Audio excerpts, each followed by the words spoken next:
Let's start from the understanding of toolbar.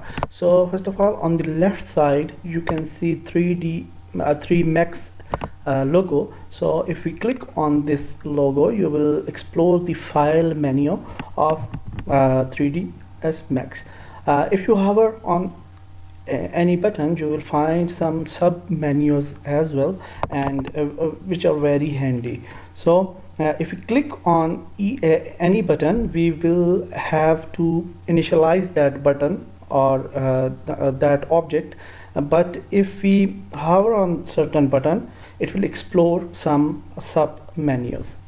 So first of all, we have new button, so it's very easy to understand. So we can create some new scene or some new template or object in 3ds Max. Usually the new button we are not going to use too much throughout the course. After that, there is a reset button. Reset button what does is that it will reset your units, your rendering settings and other default settings. So if, for example, during the project you have some mistakes with units or renderings or other settings, so you can anytime click on reset and it will reset your default scene. After that, there is open button, and from its name we comes to know that we can open an existing 3ds Max file by clicking on open, and then we can select our Max file wherever it is in our computer. After that, there is save and save as button. No need for explaining these buttons. Import button, we can import the files from native formats of 3D Max, or we can also import the FBX models, which are cross-platform models, you can say, and we can also import AutoCAD and Revit models. So this is import button. We can import these formats, different formats and Max files as well inside our scene. After that, there is a export button, and in export button we have a lot of options. For example, if you click on export, you will find here a lot of formats, so we can save our scene in different formats. So usually when you create models for games, we can use FBX or object, and most used formats are objects, FBX, 3ds itself and STL. Okay, so you can export in different formats, whatever format you need. After that, there is send to button, and we can send our scene or our model to different programs like Maya, Motion Builder, Modbox or Print Studio. After that, there is a reference, and a reference menu is actually the external references. So we can explore these references for our study purpose, and yeah, for study purpose you can say. After that, there is a manage button, which is very important, and I think that our main focus is on manage button. So it is very important and very easy to use. So if we click on set project folder, you can see that we can explore, we can just select any folder throughout our computer to make it project folder. Implementation. So for example, we are on desktop and we create a new project, and let's say this project as project 1, and now in 3ds Max we will go to manage, set project folder, and then project 1, and then we can click on OK. What will happen that when we open project 1, you can see lot of folders here and necessary files for your scene. We can also explore the scenes. Our scenes will lie here, and our textures, we can place our textures in three scene assets images, and like that we can add sounds and render assets, photometric images, CFD and animations as well. So you can see that 3ds Max automatically set up our project folder, which is very handy. After this we have standard undo and redo button. After that we have select and link buttons, unlink, selection and bind to space wrap. These usually used for animation purpose, so we will learn these in project based videos. After that we have one selection, this menu in which we can select some specific for example shapes or lights or cameras. So what will happen that if we select some lights, we can manipulate or work on lights only, and other things will be locked. So this is also very useful tool. After that there are some standard tools: select object, select by name, rectangular selection region. For example, you want to select some object rectangularly, you can select this tool. After that there is also window crossing tool, which is also selection tool. After that we have move tool, which is the main and very important tool. A move tool, which by using a move tool we can just move the objects. Let's create one object here, a box, so we can see the result.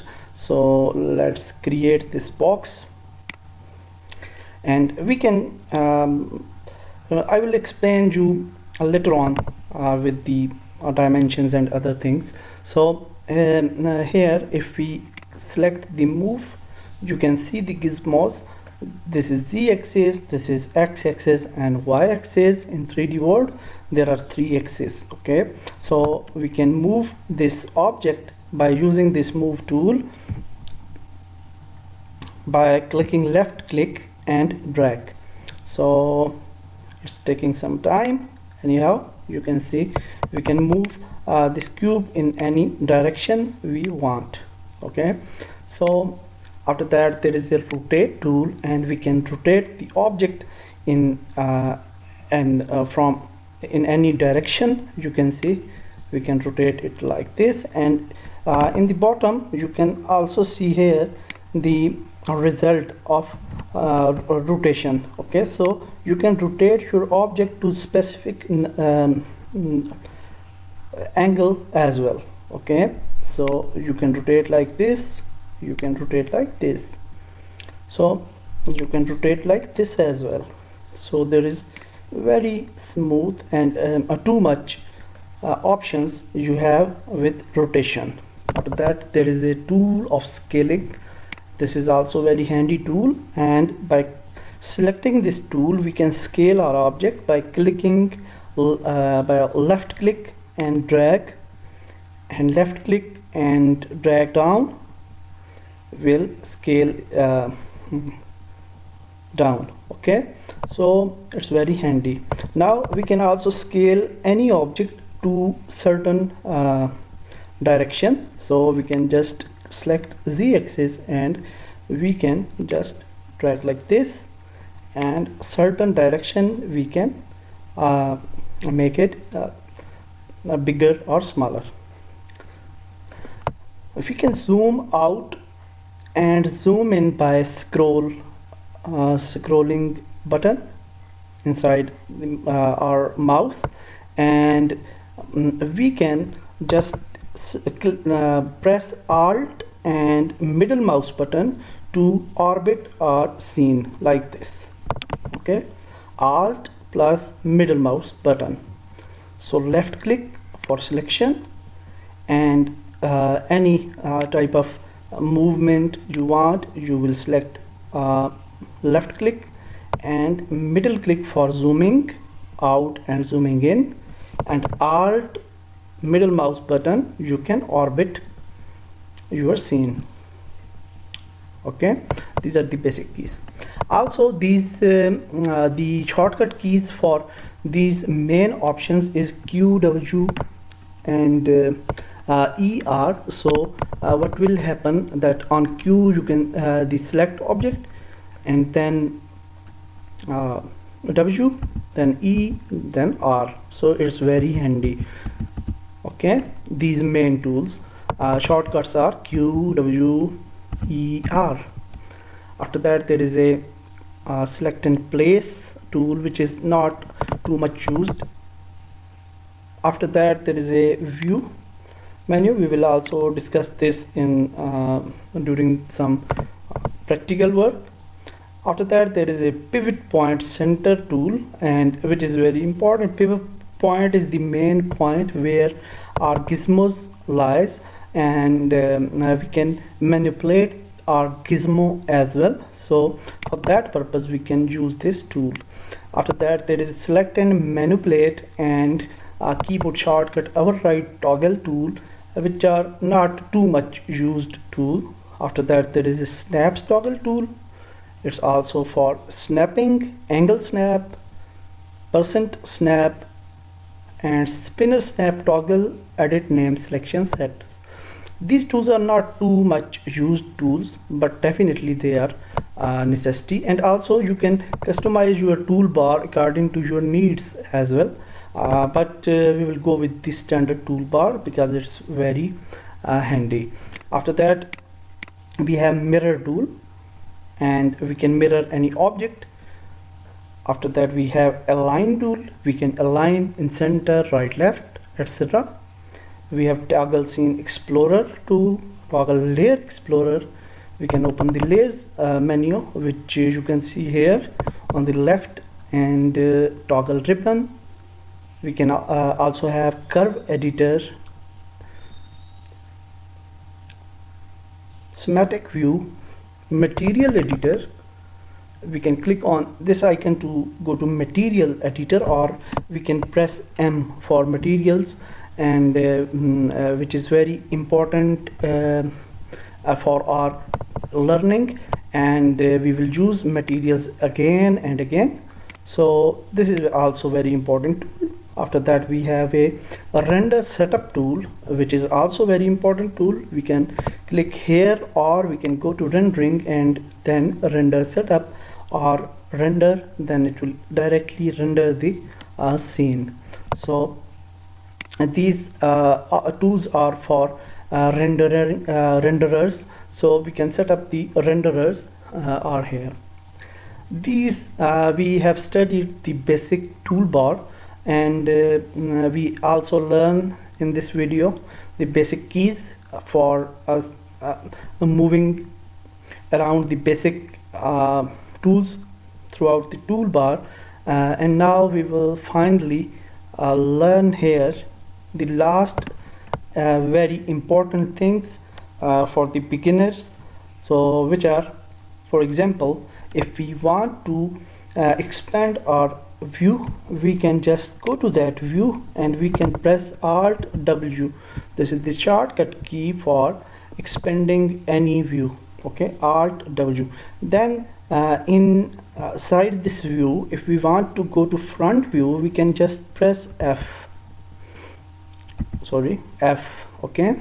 If we want to go to top view, we can just click top.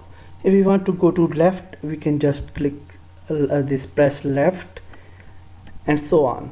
So here we can just press these keys, or we can also click here and we can select our position, or this angle or view, sorry.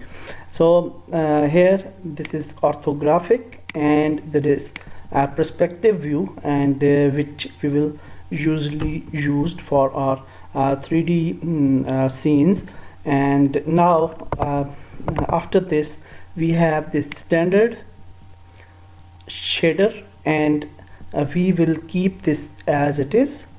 And here we have some other options like default shading. If we click on default shading, we can see our object here, and not the lines only. So we can also see this object like flat color, like clay, like edged faces, like wireframe. Okay, so we have a lot of options. So in our case we will usually use this default shading, and that will be fine, or wireframe mode. Okay, these two options we will use. So we can press Alt W to explore all four views as well, and also we can manipulate these views. Okay, like this you can customize these views like this any way you want. And at the last, if you want the standard view, just go to reset and it will reset your scene.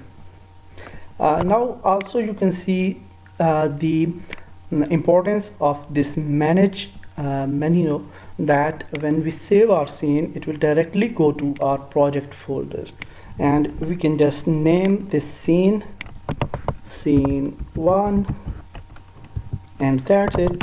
Save. So what will happen now, we have successfully saved our scene, and click yes to reset our 3D Studio Max. That's it for this video, and from next video we are going to do something new.